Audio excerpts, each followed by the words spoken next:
धन्यवाद हो पिता परमेश्वर का। पिता परमेश्वर को मैं सारा जलाल और सारी महिमा परमेश्वर को देती हूँ कि आज का दिन फिर से हम परमेश्वर के इबादत के लिए आगरा मसीह मंडली में एकत्रित हो सके। मैं पिता परमेश्वर का धन्यवाद देती हूँ कि इतने दिनों के बाद में, मेरे ख्याल से मैं पिछले समय भी आगरा मसीह मंडली में नहीं बोल पाई, थोड़ी बिज़ी चल रही थी, कुछ काम था और मैं नहीं बोल पाई। और मैं पिता परमेश्वर को धन्यवाद देती हूँ कि आज उसने मुझको ये मौका दिया कि मैं परमेश्वर की महिमा कर सकूँ, मैं महिमा करके गुणानुवाद कर सकूँ। और अभी तक जितनी भी आशीषें परमेश्वर ने मेरे साथ में बिखेर के रखी है, वो आशीषों को मैं कभी ना भूलूँ, क्योंकि ऐसी ऐसी आशीषें परमेश्वर हमको देता है कि हम उस चीज़ को भूल नहीं पाते। सब कुछ महिमा, आदर और जलाल मैं पिता परमेश्वर को देती हूँ। और आगरा मसीह मंडली को बहुत बहुत बहुत धन्यवाद करती हूँ। आगरा मसीह मंडली को भी मैं हालेलुया प्रेज द लॉर्ड करती हूँ।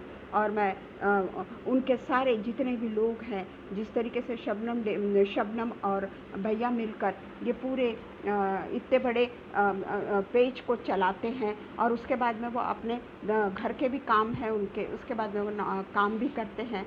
परंतु पिता परमेश्वर का अनुग्रह उन पर बहुतायत से है कि वो पिता परमेश्वर की आराधना को कभी भी दुय्यम स्थान नहीं देते।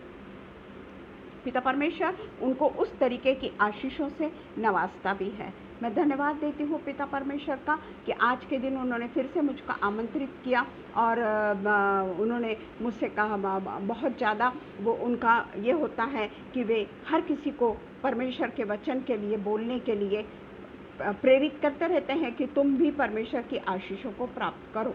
वो खुद ही सारी आशीषों को ग्रहण नहीं करना चाहते, बल्कि दूसरों के भी साथ में वो आशीषों को बांटना चाहते हैं।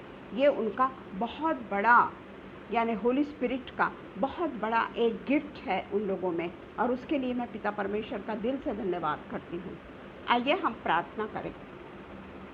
धन्यवाद हो पिता, धन्यवाद हो राजा, धन्यवाद धन्यवाद और धन्यवाद देते हैं पिता जीवन की तमाम आशीषों के लिए। पिता परमेश्वर, हम आपको दिल से शुक्रिया अदा करते हैं पिता कि आपने हमको ये मौका दिया कि हम आज आपकी उपस्थिति में आकर आपके पिता परमेश्वर जो भी आपका वचन है, जो पवित्र है और जो दो धारी तलवार की तरह है पिता परमेश्वर, वो वचन को पिता परमेश्वर आज हम पूरी तरीके से ग्रहण करने वाले हो।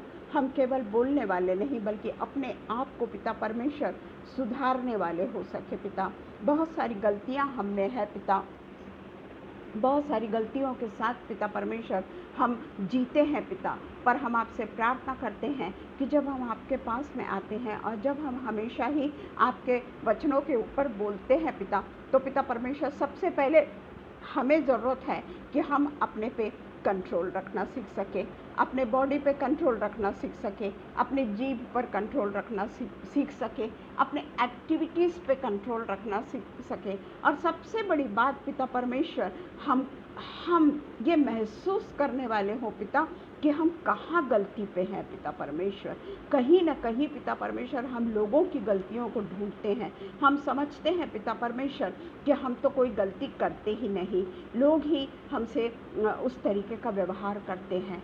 परंतु पिता परमेश्वर कई बार ये बातें सच भी है, परंतु पिता परमेश्वर मैं प्रार्थना करती हूँ कि यीशु मसीह ने जिस तरीके से हमको सिखाया है अन्य लोगों को माफ़ करना, उनके तरफ अगर वो हमारे एक गाल पे थप्पड़ मारते हैं तो दूसरा गाल उनके सामने कर देना, ये कितनी बड़ी शिक्षा है पिता। पर हम ऐसा नहीं करते, हम तो पिता परमेश्वर भड़क उठते हैं, हमारा पिता परमेश्वर गुस्सा पिता परमेश्वर 7वें आसमान पर चला जाता है, और उनके लिए चाहे हम उनके मुंह पर ना बोले, पर हमारे मन में उनके लिए पिता परमेश्वर बुरे विचार आने लगते हैं, और हम पिता परमेश्वर से कहते हैं कि परमेश्वर आप उनको सज़ा दीजिए। अगर पिता परमेश्वर हमारा चरित्र ऐसा है, तो सबसे पहले पिता परमेश्वर हम अपने चरित्र को बदलने वाले हो सके पिता परमेश्वर, और तभी पिता परमेश्वर आपके पवित्र संगति में आने का हम ढाढ़स करने वाले हो सके। हम एकदम से उठते हैं पिता और आपकी संगति में आकर बैठ जाते हैं पिता।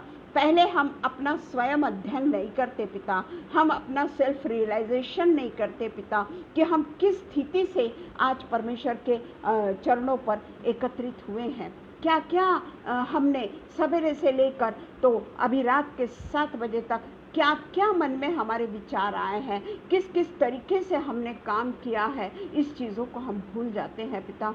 और बिल्कुल पिता परमेश्वर आपको बड़े आसान रूप से लेकर पिता परमेश्वर हम ये समझते ही नहीं कि हमारा जीवित महान शक्तिशाली और प्रेम करने वाला परमेश्वर जो हमारी हर गुनाहों की माफ़ी करता है, इसका मतलब ये नहीं कि हम उसको बिल्कुल आसानी से ले लें और उसको पिता परमेश्वर कोई महत्व ही ना दें। पिता परमेश्वर हमको सच में पिता परमेश्वर हमारे जीवन को बदल डाल पिता। हम जो गलतियां करते हैं वो हम समझने वाले हो सके पिता, क्योंकि अगर हम समझेंगे कि हम यहाँ गलती कर रहे हैं तो हम उसको सुधारने की कोशिश करेंगे पिता। और वो सुधारने के लिए हम आपसे पूरी सामर्थ को मांगते हैं, पूरी आशीषों को मांगते हैं, और वो सामर्थ आप ही हमको देंगे, यह हमारा पूरा विश्वास है पिता। हमारी हर कमज़ोरियों को पिता परमेश्वर आप सामर्थ्य में बदल दीजिए पिता। हम कभी किसी के लिए पिता परमेश्वर अपने मन में कोई दुर्भावना नहीं रखे, कोई भी मन में किसी के प्रति कोई कपट न रखे। हमारा जो ख़त्म हो गया जीवन वो ख़त्म हो गया, जो दिन ख़त्म हो गया वो ख़त्म हो गया, उसको फिर से लेकर हम नए जीवन में प्रवेश ना करें पिता परमेश्वर। क्योंकि पिता परमेश्वर हर दिन हमारे लिए आशीषों का दिन होता है पिता, और हम आशीषों के बदले टेंशन को लेकर जीते हैं, अपने मन में अनेक दुविधाओं को लेकर जीते हैं पिता। हम पिता परमेश्वर कई बार ऐसा होता है कि हम सोचते हैं हमने कोई गलती नहीं की, परंतु पिता परमेश्वर अगर हम ऐसा करते हैं तो परमेश्वर का वचन कहता है कि तुम झूठे हो, क्योंकि कोई भी मनुष्य ऐसा नहीं जो पाप नहीं करता। परंतु पिता परमेश्वर हम तो जानते हैं कि पाप क्या है, और अगर बाद में भी अगर हम जानबूझकर पाप करते हैं तो उसकी पिता परमेश्वर कोई माफ़ी नहीं है पिता। इसलिए पिता परमेश्वर आप हमें अपनी बाहों में लीजिए, आप अपने पिता परमेश्वर पूरे पवित्र आत्मा से हमको घेर लीजिए पिता, ताकि हम हर चीज़ पर पूरे तरीके से कब्जा पाकर केवल और केवल हमारी आंखों के सामने हम जूते परमेश्वर को रखने वाले हो सके। सब कुछ हम हमारे उद्धारकर्ता यीशु मसीह के नाम से मांगते हैं, सुनिए और कबूल करिए। आमीन पिता, आमीन, आमीन। Praise the Lord everyone, praise the Lord सबको। मैं पिता परमेश्वर का धन्यवाद करती हूँ आज के दिन के लिए कि पिता परमेश्वर ने मुझे फिर से ये मौका दिया है कि मैं आपकी परमेश्वर की उपस्थिति में और आगरा मसीह मंडली के अनुपम भैया हैं, अपने शबनम हैं, ये हमेशा हमको मौका देते हैं कि हम पता परमेश्वर के लिए कुछ न कुछ तैयारी करके परमेश्वर की इबादत के लिए आ सके। जय मसीह की भैया, जय मसीह की। जो मैंने सोमवार को कहा था कि जो हमने होली स्पिरिट के ऊपर पेंटिकॉस्ट संडे के ऊपर जो हमने भाषण दिया था, उसी में आज हम आगे का चैप्टर लेंगे, dream of the Holi spirit from heaven. Dream of the Holi spirit from heaven, इसके बारे में हम आज कंटिन्यू करेंगे। वो जो हमने देखा, जोब का देखा, उसके बाद में हमने योएल का देखा, उसके बाद में हमने प्रेरितों के काम दूसरे अध्याय का कुछ थोड़ा सा हमने अध्ययन किया था, और उसके बाद में समय के अभाव के कारण हमने कहा था कि इसको हम फिर से अगले फ्राइडे के दिन कंटिन्यू करेंगे। और ये मेरे मन में ही था कि हम इसको किसी तरीके से कंटिन्यू करने वाले हो सके, क्योंकि मैंने देखा है कि मेरे खुद के ही जीवन में मैं देख रही हूँ कि काफ़ी उथल पुथल मची हुई है, काफ़ी डिस्टर्बेंस से मैं गुजर रही हूँ, और वो डिस्टर्बेंस ऐसा है कि वो घरेलू है। तो उसी के कारण मैं थोड़ी क्या कहना चाहिए कि निराश जैसी हो जाती हूँ, और मुझे समझ में नहीं आता कि मैं क्या करूँ। तो मैं उसी चीज़ के लिए परमेश्वर से सामर्थ चाहूँगी, और सामर्थ केवल और केवल मेरा पिता ही दे सकता है, क्योंकि वही मेरे साथ में रहता है। बाकी के मनुष्य जो है वो तो अपने अपने कामों में व्यस्त रहते हैं, और उनको ये मालूम होता है कि इसके बाद में वो और भी व्यस्त हो जाएंगे, क्योंकि उनके भी बहुत सारे काम होते हैं, और उस काम में व्यस्तता के बाद में वो लोग हमारे पूरे तरीके से वो साथ इसलिए नहीं दे पाते क्योंकि वो भी अपने जीवन में बहुत ज़्यादा बिजी होते हैं। परंतु आज मैंने देखा कि आज 2-3 दिन से बड़ी मुसीबतों का सामना मुझको करना पड़ रहा है, मेंटली भी सामना करना पड़ता है। फिर उसके बाद में हमारे सोसाइटी में भी थोड़ा कुछ प्रॉब्लम चल रहा है। सोसाइटी भी शायद मुझे ऐसा लगता है, आई डोंट नो, परंतु ऐसा लगता है कि क्रिश्चियनिटी को नहीं, क्रिश्चियनिटी उनको नहीं अच्छी लगती, छोड़ो।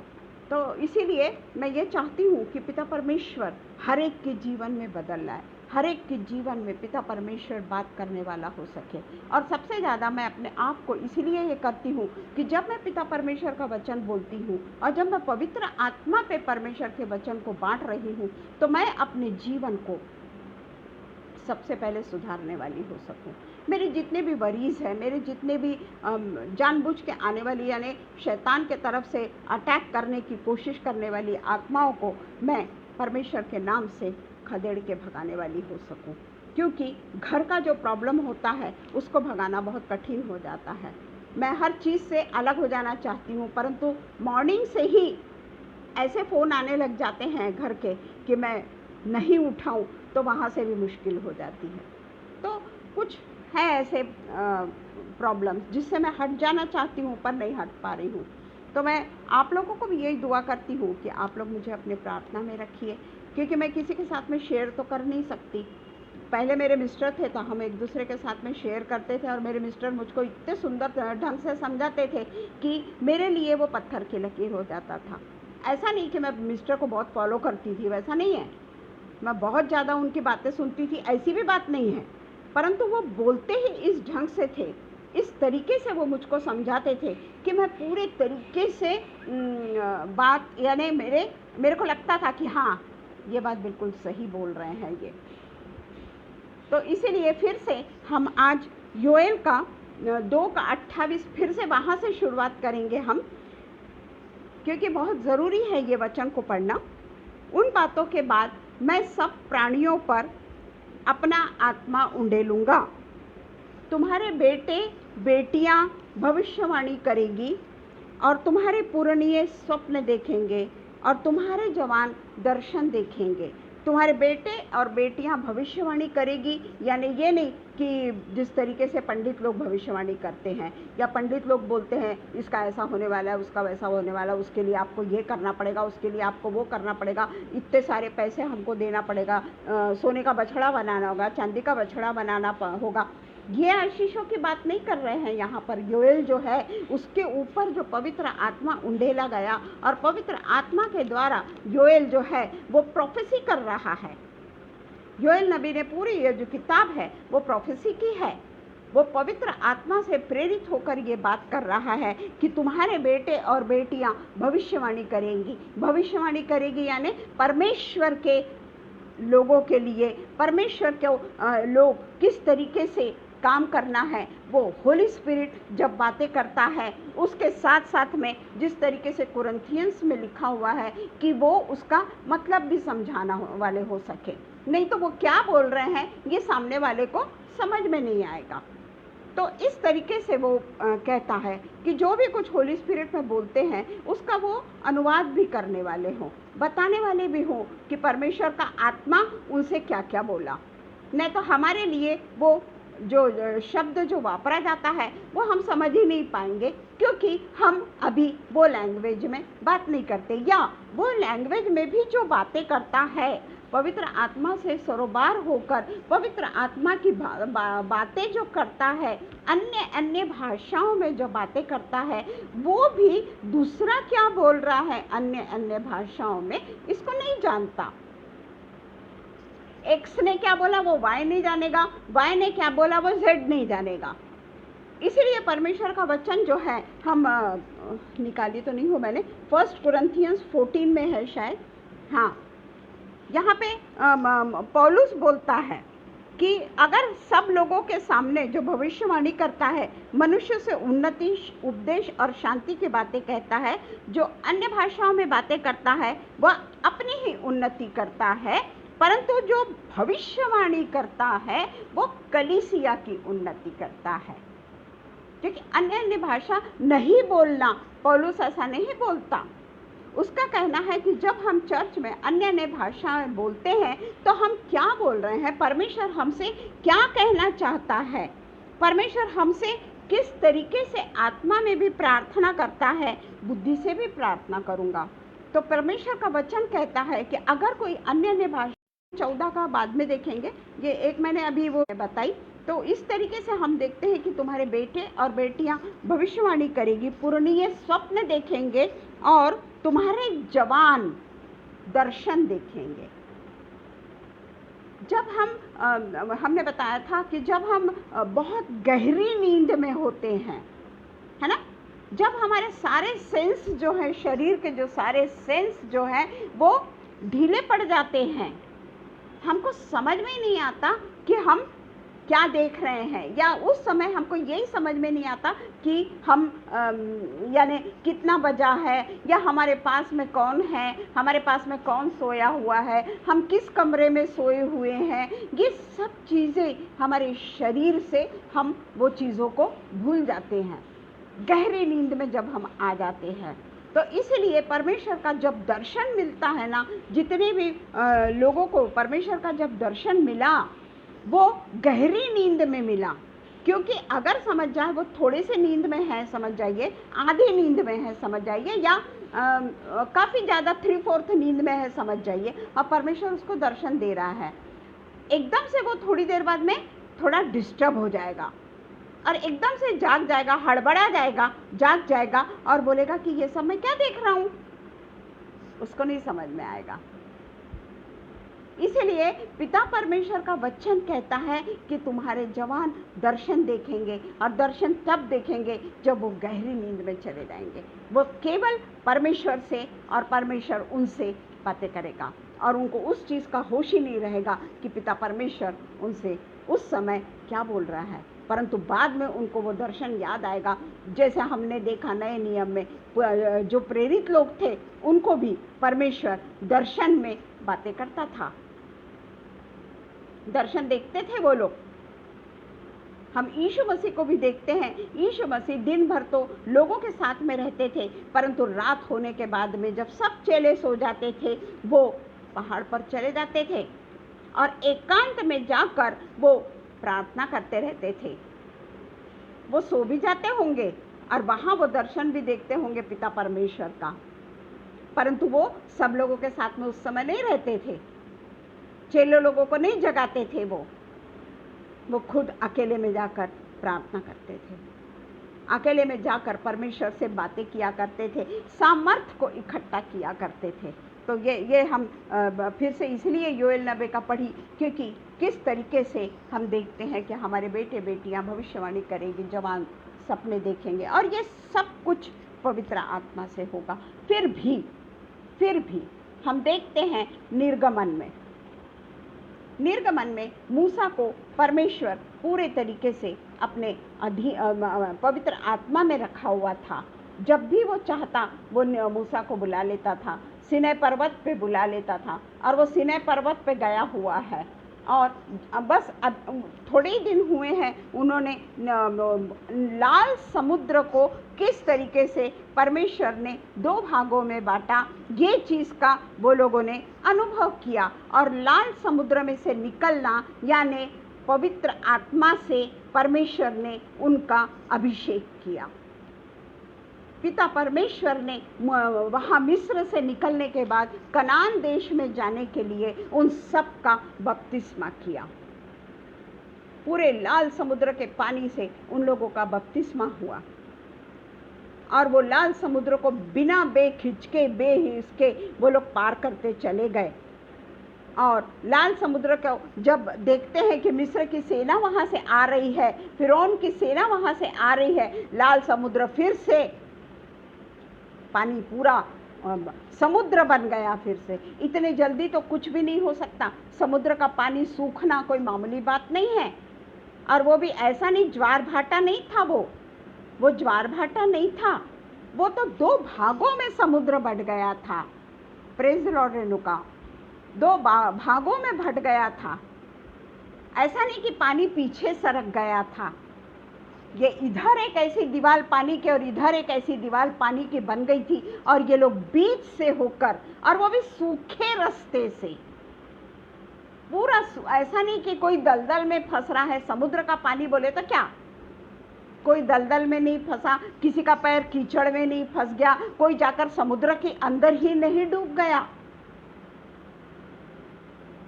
ये था परमेश्वर का अभिषेक। इतना देखने के बावजूद भी मूसा जब सिनै पर्वत पर जाता है, उस समय हम देखते हैं निर्गमन 32 में हम देखें, सबसे पहले 24 का हम आखिरी का पढ़ लेंगे, 15 पढ़ेंगे, 24 का 15। तब मूसा पर्वत पर चढ़ गया और बादल ने पर्वत को छा लिया। मूसा पर्वत पर चढ़ गया और बादल ने पर्वतों को छा लिया। तब यहोवा के तेज से सिनै पर्वत पर निवास किया और वह बादल उस पर 6 दिन तक छाया रहा।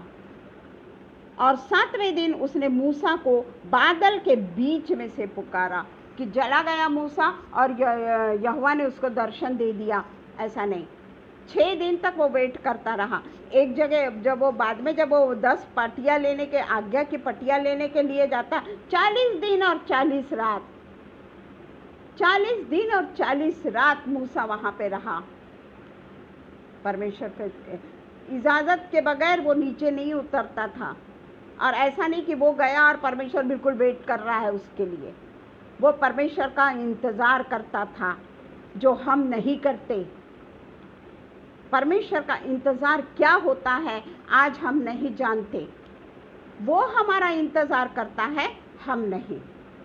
तब जब 7वें दिन उसने मूसा को बादल के बीच में से पुकारा, इज़राइलियों की दृष्टि में यहोवा का तेज पर्वत की चोटी पर प्रचंड आग के समान दिखाई पड़ता था। ये सब पवित्र आत्मा को बताता है। प्रेरितों के काम 2 में भी लिखा हुआ है, आग के नाई होली स्पिरिट, प्रचंड आग के नाई होली स्पिरिट आता है। ये सब जो है, हम ये कहते हैं पुराने नियम में पवित्र आत्मा नहीं थी क्या? थी ना। हम यहाँ पर देखते हैं जिस तरीके से दो भाग करके परमेश्वर ने उन लोगों को निकाला और प्रचंड आग के समान दिखाई पड़ा। तब मूसा बादल के बीच में प्रवेश करके पर्वत पर चढ़ गया। प्रचंड आग दिख रही है वहां पर, उसके पहले ही लिखा है आग के समान प्रचंड दिखाई पड़ा। और मूसा पर्वत पर 40 दिन और 40 रात रहा। ये था उसके साथ में परमेश्वर का सानिध्य। किस तरीके से परमेश्वर ने उसको ये किया था। पर यहाँ दूसरे लोगों ने क्या किए, जो उसको लेकर आया, मूसा ने सब लोगों को गुलामी से छुड़ा के लेकर आया, उनकी मरमरिंग तो शुरू से चालू हो गई कि ये क्या हमको रोज रोज मन्ना खिलाता है। एक ही भोजन खा खा के हम थक गए हैं, न पीने को पानी है, न रहने को जगह है। उनकी हमेशा की कंप्लेंट एंड कंप्लेंट। अब उसके बाद में जब उनका राजा उनको जो लेकर आया था, जो उनका प्रधान मूसा, वो जब उनको 40 दिन और 40 रात नहीं मिले, तब इन लोगों ने क्या किया। हम 32 में देखते हैं कि जब परमेश्वर ने उनको सब लोगों के पास से सोने, चांदी, अनमोल हीरे, जो भी कुछ अनमूल्य चीज़ थी, वो लोगों से लेने को कहा था। और वो सब लोगों ने उनको दिए भी थे। ये परमेश्वर की योजना थी करके उन लोगों ने सोने, चांदी और अनमोल रत्न दिए थे। नहीं तो जो निकल रहे हैं उनको लोग क्यों देंगे। पर परमेश्वर की इच्छा थी। इन लोगों ने क्या किए, हम देखते हैं कि वो हारून से कहते हैं कि सोने की बाली, सोने के जो भी कुछ उनके पास में थे, वो सब कुछ उतारा, टाकों से गढ़ा और कहने लगे, हे इज़राइल, तेरा परमेश्वर तुझे मिस्र देश से छुड़ा लाया है। और हारून ने उसके आगे एक वेदी बनाई और प्रचार किया कि यहोवा के लिए पर्व होगा। और दूसरे दिन लोगों को भोर में उठकर होम बलि चढ़ाई, मेल बलि चढ़ाई, बैठकर खाया, पिया और उठकर खेलने लगे। वो जो भी मूर्ति लेकर, वो जो सोना चांदी जो भी कुछ लेकर आए थे, उसको गला के उन्होंने बाल देवता की मूर्ति बनाई और बाल देवता की पूजा करी, उनके सामने खाया पिया और खेलने लगे, मद्यपान किया, दारू पी। और वो मूसा बेचारा 40 दिन और 40 रात भूखा प्यासा सिनै पर्वत पर परमेश्वर के इंतजार में है। और यहाँ हम देखते हैं कि इतने हठीले लोग, और ये सब परमेश्वर देख रहा है भला, और परमेश्वर मूसा को बता रहा है कि तेरे लोग ऐसा ऐसा कर रहे हैं। बता रहा है वो कि नीचे उतर कर जा, और तेरे प्रजा के लोग जिन्हें तू मिस्र देश से निकाल ले आया है वे बिगड़ गए हैं। वो सब देख रहा है परमेश्वर, हर चीज को देख रहा है। और इज़राइल तुम्हारे, फिर यहोवा ने मूसा से कहा 32:9, मैंने इन लोगों को देखा और सुन, वे हठीले हैं, अब मुझे मत रोक।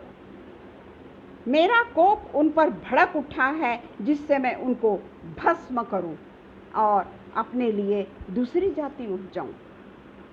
पर यहाँ पे मूसा परमेश्वर से माफ़ी मांगता है, उसके कोप को शांत करता है और उसको माफ़ी मांग के अपने प्रजा के लोगों के लिए माफ़ी मांगता है। पर जब वो नीचे उतरता है तब देखता है कि वो लोग गलत गलत पाप कर रहे थे, व्यभिचार कर रहे थे वो लोग। और इसलिए हम देखते हैं कि 10 कमांडमेंट्स की जो मूर्ति, जो वो पत्थर लेकर आया था, 10 कमांडमेंट्स की पत्थर लेकर आया था, वो पत्थर से उसने फेंका वो जोर से वो पत्थर को, और उसमें 3000 लोग मर गए, 3000 लोग मर गए। परंतु नया नियम क्या बताता है? यहाँ पे जब हम देखते हैं कि वो जब 10 कमांडमेंट्स की पटिया जब वो फेंकता है तो 3000 लोग खत्म हो जाते हैं। परंतु प्रेरितों के काम 2 में क्या होता है? यीशु मसीह के इसमें क्या होता है? प्रेरितों के काम 2 में हम देखते हैं, प्रेरितों के काम 2, उसमें हम देखते हैं कि 3000 लोग, यहाँ पे लिखा हुआ है 2 का 39 से पढ़ेंगे हम, एक्ट्स 2:39 से हम 42 तक पढ़ेंगे। क्योंकि यह प्रतिज्ञा तुम और तुम्हारी संतान और उन सब दूर दूर के लोगों के लिए भी है जिनको प्रभु हमारा परमेश्वर अपने पास बुलाएगा। ये यीशु मसीह के समय का है। उसने बहुत सी और बातों से भी गवाही दे देकर समझाया कि अपने आप को इस टेढ़ी जाति से बचाओ।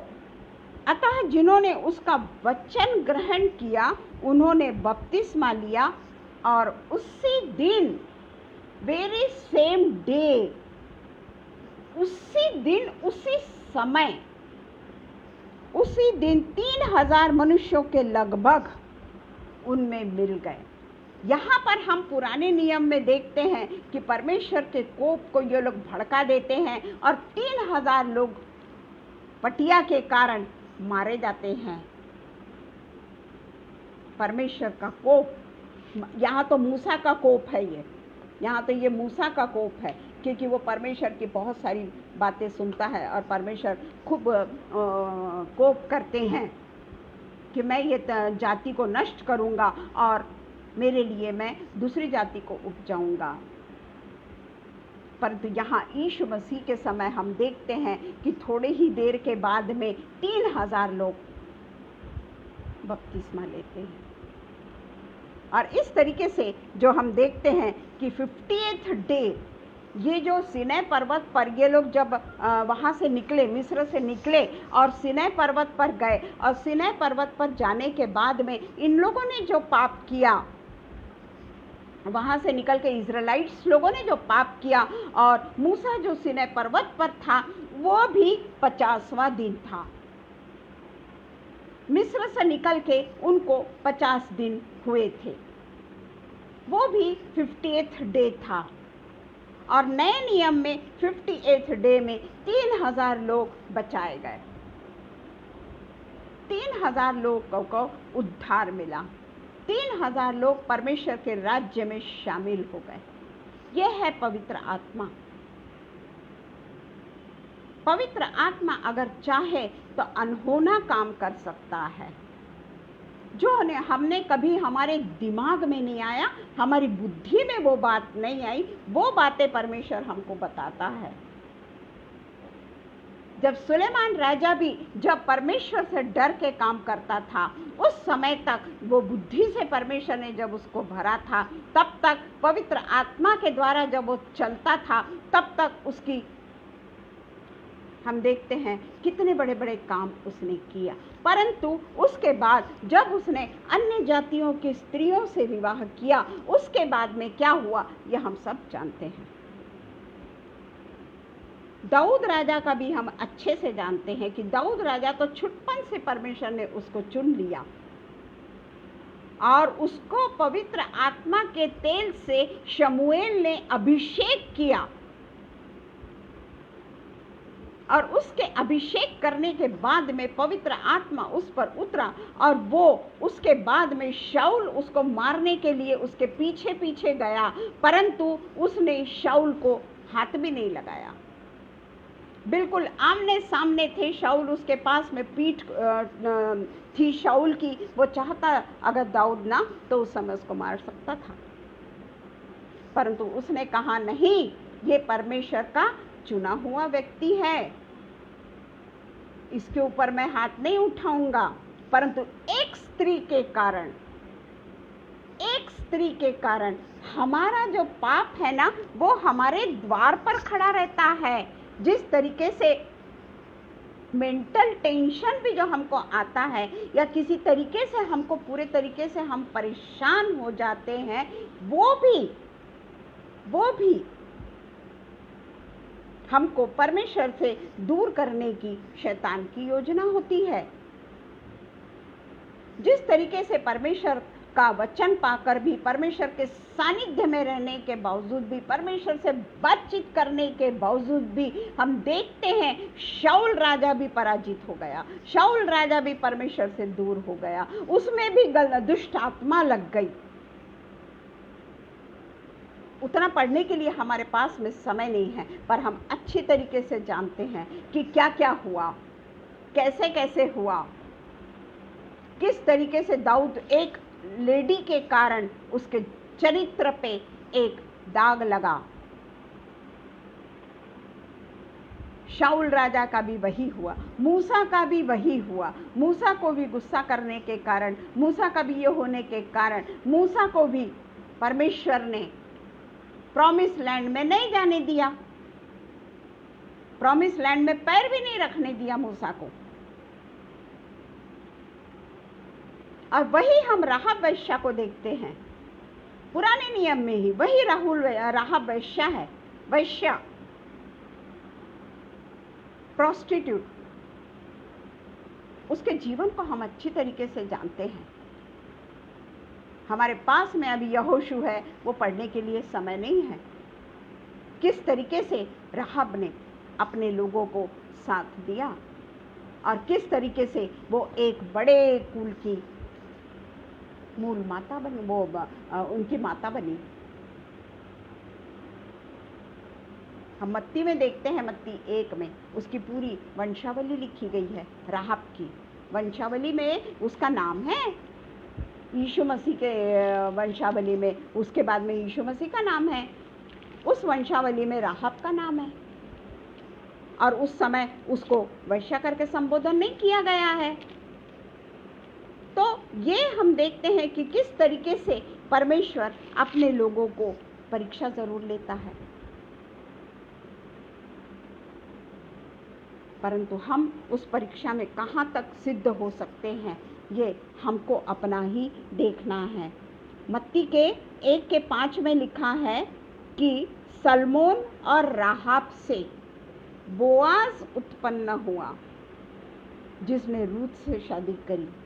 बोआज उत्पन्न हुआ, बोआज और रूत से ओबेद उत्पन्न हुआ और ओबेद से ईशे उत्पन्न हुआ। तो हम देखते हैं कि किस तरीके से राहाब परदादी बनी। केवल परमेश्वर के चुने हुए लोग, परमेश्वर का होली स्पिरिट उसमें आया, इसलिए उसने वैश्या होने के बावजूद भी और राजा से ना डरते हुए उसने वो देश में प्रवेश करने के लिए, कनान देश में प्रवेश करने के लिए जब यहोशू 2 जासूस को भेजता है, वो कैसे बचाती है उनको। तो इस तरीके से हम देखते हैं कि बाइबल में ऐसे कई उदाहरण हैं जो आत्मा से भरने के बाद में कई बार गलत राह पे चले गए, परमेश्वर के राह से भटक गए, और कई ऐसे लोग हम देखते हैं जो गलत राह में होने के बावजूद भी वो परमेश्वर की राह पर चल पड़े। ये उदाहरण हम बाइबल में ही देखते हैं, और इतना देखने के बावजूद भी हमारी जीवन की आंख नहीं खुलती। जब ये वचन मैं बोल रही हूं, एकदम मैं रिलैक्स हूं। क्यों?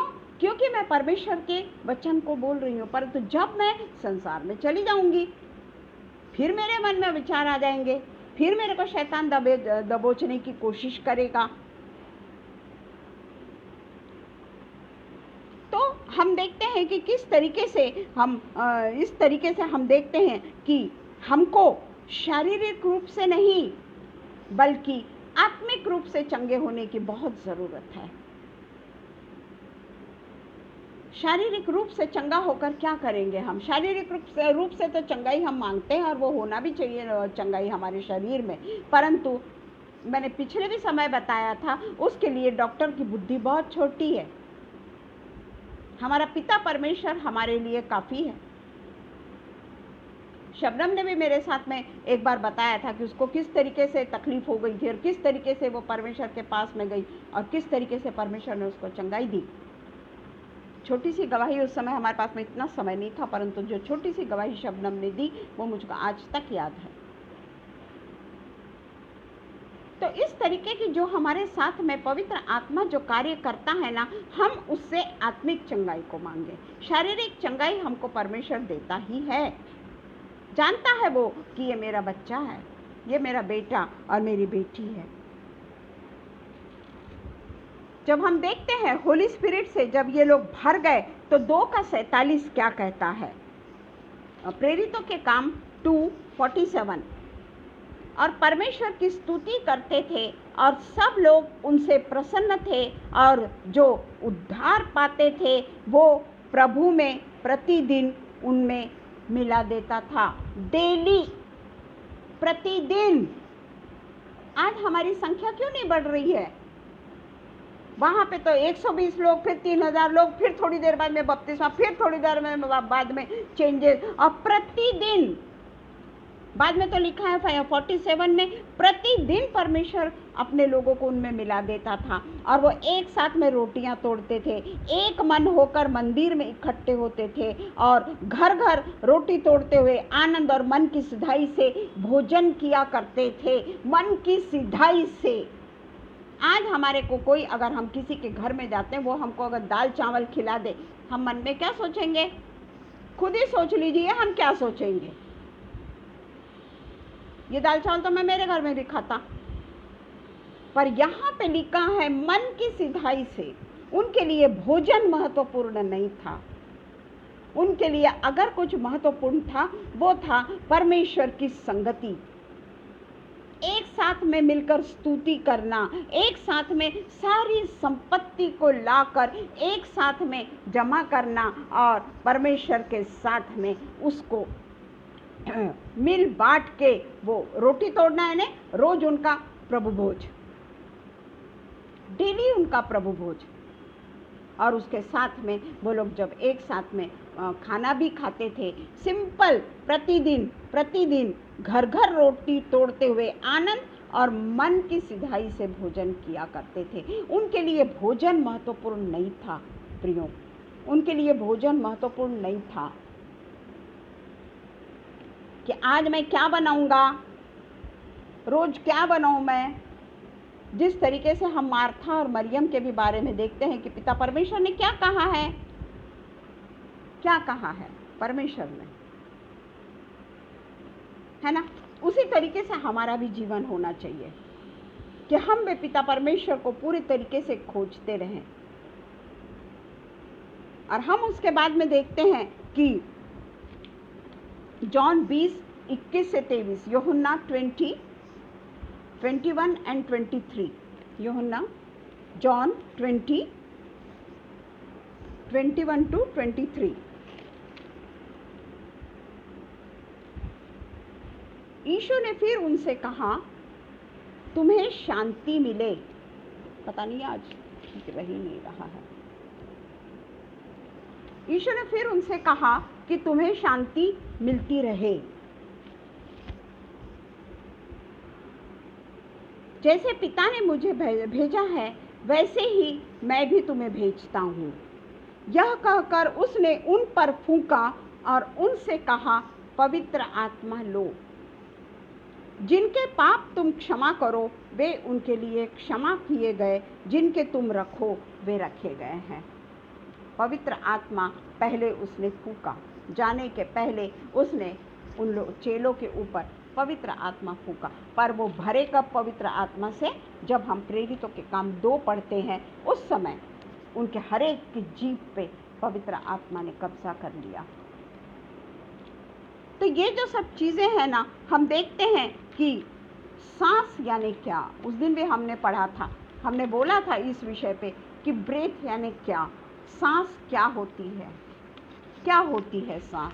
हम अच्छे से जानते हैं कि यह जकेल एजिकेल 37:3 and 5 पूरता नहीं है समय। यह जकेल 37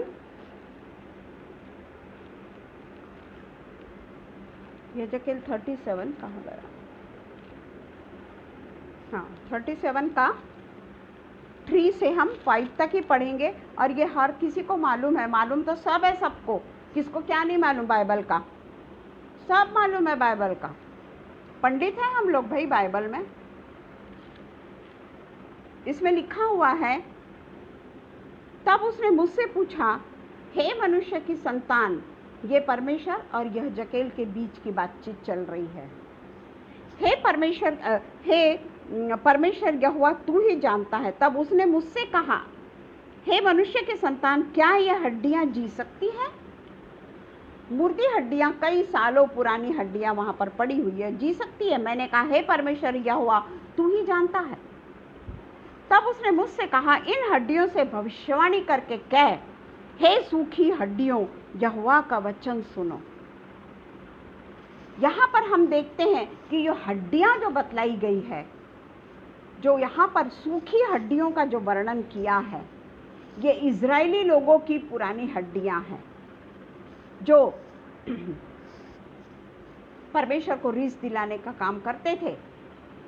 और परमेश्वर को रीस दिलाने के कारण ये पुरानी हड्डियों का इजरायली लोगों के द्वारा परमेश्वर उसका प्रतिनिधित्व कर रहा है। ये जो सूखी हड्डियां हैं, ये पुराने ज़माने के इजरायली लोगों को दर्शाता है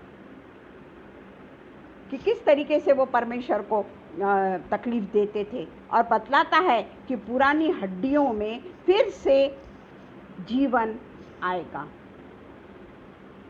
ये इजरायलियों के लिए की हुई भविष्यवाणी है कि उनमें फिर से जीवन आएगा, और जीवन आता है ना। और पुरानी हड्डियां फिर से जीवित हो उठेगी।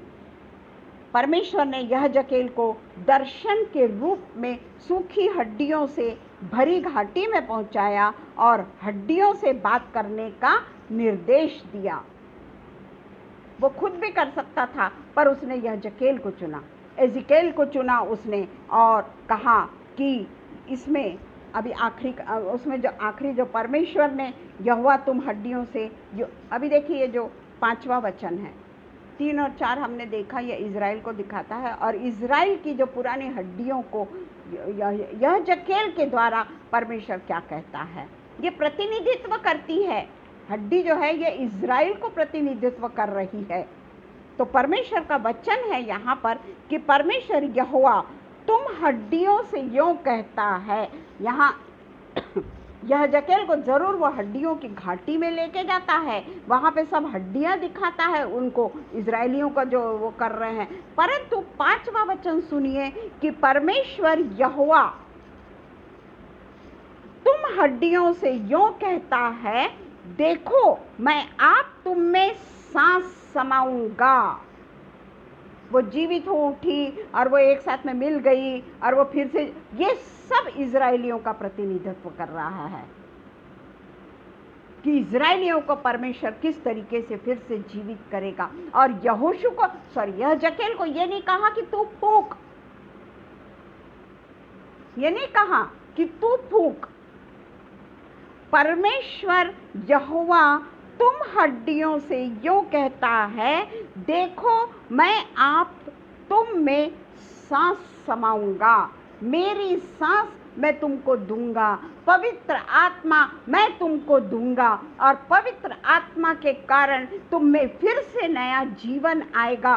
तुम्हारी सूखी हड्डियों में बल आ जाएगा। जो हड्डियां आज हमारी मरी हुई है, जो हड्डियों में हम सूखे हुए हैं, दिखते जरूर हैं गीले, पर हम पूरे तरीके से पानी की तरह, जो कल मैंने बताया, नदी की तरह, बहता हुआ पानी की तरह, क्या हमारे पास में पवित्र आत्मा है?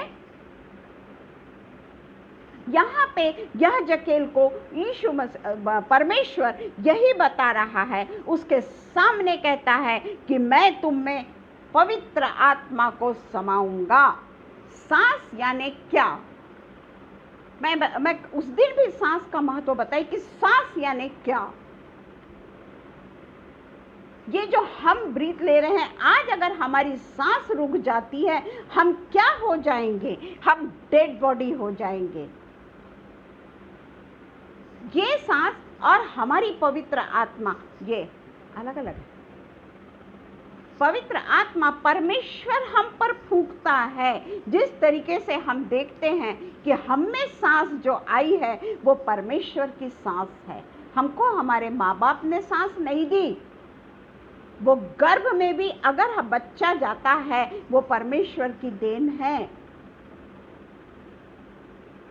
हम वो परमेश्वर की देन है जब बच्चा गर्भ में जाता है। हम उत्पत्ति 2 में जाएंगे। उत्पत्ति 2 में जो हम देखते हैं, जेनेसिस 2 में,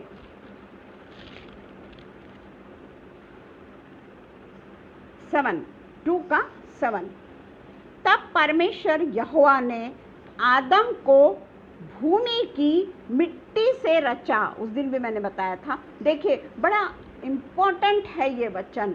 परमेश्वर का कौन सा वचन इंपॉर्टेंट नहीं है? बड़े भेद की बातें हैं इसमें। ये तो मैं उत्पत्ति 2 से बता रही हूँ, किस तरीके से परमेश्वर उत्पत्ति 1 से भेद की बातें करता चला गया, भेद की बातें करता चला गया। और यहाँ पे परमेश्वर कहता है, आदम को भूमि की मिट्टी से रचा। हो गया, भूमि की मिट्टी से परमेश्वर ने आदम को रच दिया। क्या था आदम के पास में उस समय? आदम को सुंदर भी बनाया होगा परमेश्वर ने, गोरा नारा बनाया होगा, ऊंचा पूरा बनाया होगा, सब कुछ दिया होगा परमेश्वर ने। पर उस समय वो क्या था? क्या था वो? बताइए। वो मिट्टी का पुतला था केवल। वो केवल मिट्टी का पुतला था। उसके बाद में परमेश्वर का काम खत्म हो गया। क्या? परमेश्वर ने आदम को मिट्टी से बना दिया, ऐसा ऐसा वो करा और उसका लुगदा बना दिया, उसको स्ट्रक्चर बना दिया, उसका खत्म हो गया क्या काम परमेश्वर का? फिनिश बोला क्या परमेश्वर ने? परमेश्वर ने क्या किया? उसके बाद में परमेश्वर ने क्या किया? उसके नथुने में जीवन का श्वास फूंक दिया। जीवन का श्वास फूंक दिया। क्या पिता परमेश्वर का काम ऐसा है क्या कि मिट्टी से रचा, रुक जा, मेरे को थोड़ा सा काम है, जरा मैं वो काम करके आता हूँ, वो मिट्टी वैसी पड़ी है, मैं जरा सा रेस्ट करके आ जाता हूँ, उसके बाद में हम देखते हैं। तू रहे, वैसी रहे आदम, आज के दिन तू वैसी रहे, सूख जाने दे, पूरी जब हम मिट्टी की कोई भी चीज़ बनाते हैं, घड़ा भी बनाते हैं ना, उसको पहले हम सुखाते हैं, उसके बाद में हम उसको पेंट वेंट जो भी कोई डेकोरेशन करना है हम उसके बाद में करते हैं। जो आर्टिस्ट है वो जानता है कि वो गीले मिट्टी के घड़े में कोई डिज़ाइन नहीं कर वो नहीं करता, उसको वो सुखाता है, उसको वो घड़े को गरम उसमें लेके जाता है, उसमें मिट्टी को पकाता है, तब कहीं जाके वो काम करता है, तब कहीं जाकर वो आर्ट हो जाता है एक। पर यहाँ परमेश्वर ने उसी समय उसके नथुने में जीवन का श्वास फूंक दिया, खुद का श्वास उसके नथुने में फूंक दिया परमेश्वर ने। और तब देखो क्या लिखा है, और आदम जीवित प्राणी बन गया, पवित्र आत्मा उसमें आ गया और वो जीवित प्राणी बन गया। अब यहाँ पे एक और हम देखेंगे कि गहरी नींद क्या होती है। शायद उस दिन हमने इस विषय पे बात किया होगा, पर आज पवित्र आत्मा मुझे फिर वही कहने को कह रही है कि जब आदम को देखा उसने कि आदम अकेला है और उसके साथ में कोई नहीं होने के कारण आदम चाहे कितनी भी चीज़ उसके पास में लेके जाओ वो अकेलापन महसूस करता है। ये परमेश्वर ने देखा, इसलिए परमेश्वर ने सोचा कि इसी के जैसा कोई तो भी हमको जीवित प्राणी बनाना होगा। तब परमेश्वर ने क्या किया, मेल खा सकता। तब यहोवा परमेश्वर ने 21वां, तब यहोवा परमेश्वर ने आदम को भारी नींद में डाल दिया। ये यहाँ जो हमने पढ़ा, भारी नींद में डाल दिया, क्योंकि परमेश्वर जानता है कि जब दर्शन देता है हम भारी नींद में होते हैं, हल्के फुल्के नींद में दर्शन नहीं मिलता हमको। पिता परमेश्वर ने सोचा कि अगर मैं आदम को भारी नींद में नहीं डालूंगा, थोड़ी देर बाद में ये मेरा डिस्टर्ब करेगा मेरे को, मेरा यहाँ दुख रहा, मेरा वहां दुख रहा, तो क्या कर रहा है मेरे को। परमेश्वर ने सबसे पहले उसको भारी नींद में डाल दिया, और जब वह सो गया तब उसका परमेश्वर, जब वो भारी नींद में सो गया तब पिता परमेश्वर ने उसका ऑपरेशन किया। जब डॉक्टर्स लोग जब हमारा ऑपरेशन करते हैं, हम अच्छे से जानते हैं कि वो हमको, चाहे वो छोटा सा ही क्यों, हमको बेहोश करना, जैसे हमारा एक्सीडेंट हो जाता है उनको वो हड्डी चेंज करना पड़ता है, हड्डी का जो भी कुछ करना, वो हमको भारी नींद में सुला देते हैं। और आप देखते होंगे जब वो एनेस्थीसिया का इंजेक्शन देते हैं ना, हमसे कुछ ना कुछ बातें करते रहते हैं वो लोग। वो देखते हैं कि ये भारी नींद में गई कि नहीं गई।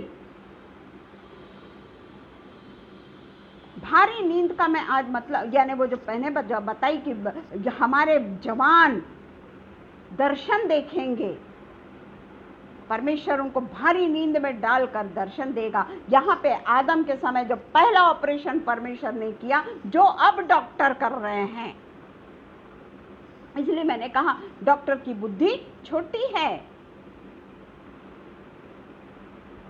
तो आदम का जो पहला ऑपरेशन किया ताकि वो उनको डिस्टर्ब ना करे, इसलिए आदम का ऑपरेशन करने के समय उसको भारी नींद में डाल दिया, और वह जब सो गया तब उसने उसकी एक पसली निकालकर उसकी जगह मांस भर दिया। इतना एनेस्थीसिया परमेश्वर ने उसको दे दिया कि इतना सब काम करने के समय आदम कहीं बीच में तकलीफ न दे, आदम कहीं बीच में उठ न जाए।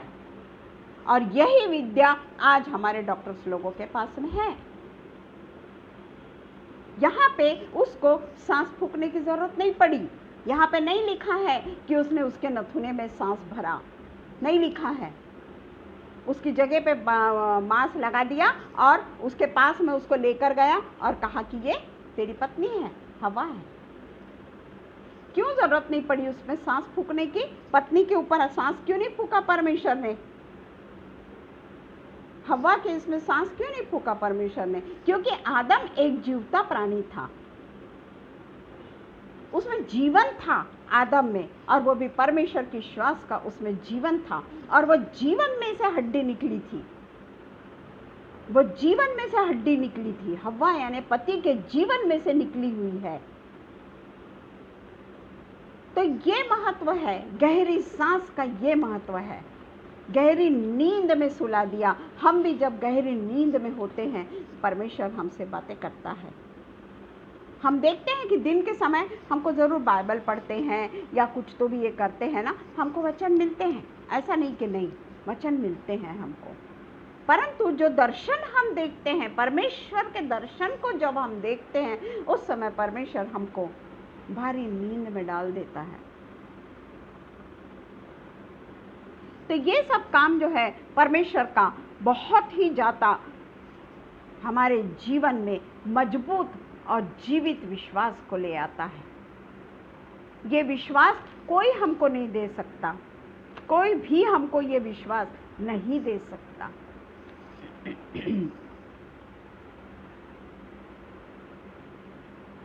आखिरी में हम बताएंगे, सिर्फ हम देख लेंगे, आखिरी में सिर्फ इतना ही बताएंगे।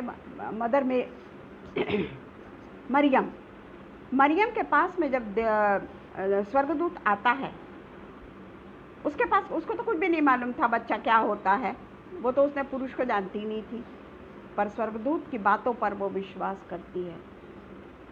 स्वर्गदूत की बात पर वो विश्वास करती है, खुश हो जाती है, ये नहीं सोचती कि लोग मेरे पे पत्थरवाह करेंगे। उस समय शिक्षा तो वही थी कि उसको व्यभिचारिणी करके उसके ऊपर पत्थरवाह किया जाता कि तू, तेरा तो अभी शादी भी नहीं हुई, तो तू गर्भवती कहाँ से हो गई। पर यहाँ पर हम देखते हैं कि मरियम उस पर विश्वास करती है, और मरियम को होली स्पिरिट कहता है कि तू पवित्र आत्मा से, कहाँ लिखा है रे, हाँ, लूका 1:35, स्वर्गदूत ने उसको उत्तर दिया, पवित्र आत्मा तुझ पर उतरेगा। वो बोलती है कि मैंने तो पुरुष को नहीं देखा। स्वर्गदूत कहता है कि पवित्र आत्मा तुझ पर उतरेगा, परम प्रधान की सामर्थ्य तुझ पर छाया करेगी, इसलिए वह पवित्र जो उत्पन्न होने वाला है वो परमेश्वर का पुत्र कहलाएगा। उसने शक नहीं किया। हम कितना शक करते हैं, कितना शक करते हैं हम। अगर पवित्र आत्मा हमसे बात भी करता रहता है ना, हमको ऐसा लगता है कि क्या पता ये कहीं मेरा वहम तो नहीं, कहीं मेरा ये वहम तो नहीं कि मैं सोच रहा हूँ कि पवित्र आत्मा मुझसे बात कर रहा है। इसलिए परमेश्वर का जो वचन है, इसलिए परमेश्वर का वचन जो है वो हमेशा ये सोच के आप पढ़िए, मैं नॉट यू, मैं फिर सॉरी, ये वचन मेरे लिए है, मैं किसी को नहीं बता सकती कि ये तुम्हारे लिए है। हम सबको परमेश्वर हम सबसे बातें करता है वचन के जरिए, पवित्र आत्मा का वचन के जरिए, वचन रूपी पवित्र आत्मा हम पर उंडेलता है। घंटा घंटा भर हम पवित्र आत्मा के बारे में बातें करते हैं, परंतु फिर से हम वैसे ही हो जाते हैं, क्योंकि पवित्र आत्मा हमें समाता ही नहीं। पवित्र आत्मा को हम एंटरटेन ही नहीं करते, हम गहरी नींद में जाना ही नहीं चाहते, गहरी नींद में जाकर हम दर्शन देखना ही नहीं चाहते। इसलिए जरूरी है कि हम परमेश्वर को पहचाने, हम उसकी सामर्थ्य को पहचाने, उसके पवित्र आत्मा की सांस को हम पहचाने, और उसको हम पूरे तरीके से अपने आप में आत्मसात करके वो सामर्थ्य को पाएं जो परमेश्वर हमें देना चाहता है। आइए हम प्रार्थना करें। धन्यवाद हो पिता, धन्यवाद हो पिता, धन्यवाद हो पिता, धन्यवाद देते हैं पिता परमेश्वर, हम आपको बहुत बहुत बहुत धन्यवाद देते हैं पिता परमेश्वर, ये जीवित वचन के लिए पिता परमेश्वर। सच में पिता परमेश्वर, आपका पवित्र आत्मा कोई ठट्टे का चीज़ नहीं है, क्योंकि आपका वचन कहता है कि हर चीज़ माफ़ की जाएगी, परंतु पवित्र आत्मा के ऊपर अगर कोई ठट्टा करता है, पवित्र आत्मा के लिए अगर कुछ बोलता है, तो उस चीज़ की माफ़ी नहीं है। इसलिए पिता परमेश्वर, क्योंकि यीशु मसीह भी पवित्र आत्मा से इस दुनिया में आए हैं, वो कोई मनुष्य के रूप में आए भी तो पिता परमेश्वर उनमें पवित्र आत्मा थी, पवित्र आत्मा के द्वारा वो मरियम के पेट में डाले गए और उसमें सांस फूंकी गई और वो गर्भ में पूरे तरीके से जान आई। और इसलिए पिता परमेश्वर हम प्रार्थना करते हैं कि हम भी अपने जीवन में ये देखने वाले हो सके कि मेरा पिता परमेश्वर मुझसे क्या कहना चाहता है, मुझसे क्या बातें करना चाहता है। दुनियादारी को हम बाजू में रख दें, दुनियादारी हमारे लिए नगण्य बन जाए और हम पिता परमेश्वर से केवल और केवल उसकी सामर्थ को मांगने वाले हो सके।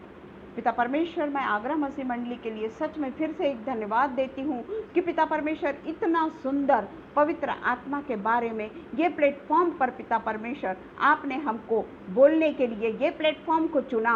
और इसलिए पिता परमेश्वर मैं आगरा मसीह मंडली के ये प्लेटफॉर्म के लिए आपको पूरे तरीके से नतमस्तक होती हूँ पिता परमेश्वर कि आपने पवित्र आत्मा के बारे में हम सब से ऐसी बातें कही जो हम नहीं जानते। पिता परमेश्वर, हम आपका धन्यवाद करते हैं पिता परमेश्वर शबनम के लिए और भाई साहब के लिए कि वो किस तरीके से अपने समय में से समय निकाल के हमारे साथ में जुड़ते हैं। जितने भी लोग पिता परमेश्वर यहाँ उपस्थित हैं उन सब को पिता परमेश्वर मैं परमेश्वर के नाम से हर एक को पिता परमेश्वर धन्यवाद देती हूँ कि उन्होंने अपने अमूल्य समय को निकाला और ये पेज पर शामिल हो सके। सारी बातों के लिए पिता परमेश्वर आपको धन्यवाद देते हुए प्रार्थना यीशु मसीह के नाम से मांगती हूँ, सुनिए और कबूल करिए। आमीन पिता, आमीन, आमीन। धन्यवाद हो पिता परमेश्वर का। मेरे को टाइम हो गया, आज काफ़ी टाइम हो गया, सॉरी। और हम सब एक दूसरे के लिए प्रार्थना करें। पिता परमेश्वर का आज के दिन के लिए धन्यवाद हो। Praise the Lord.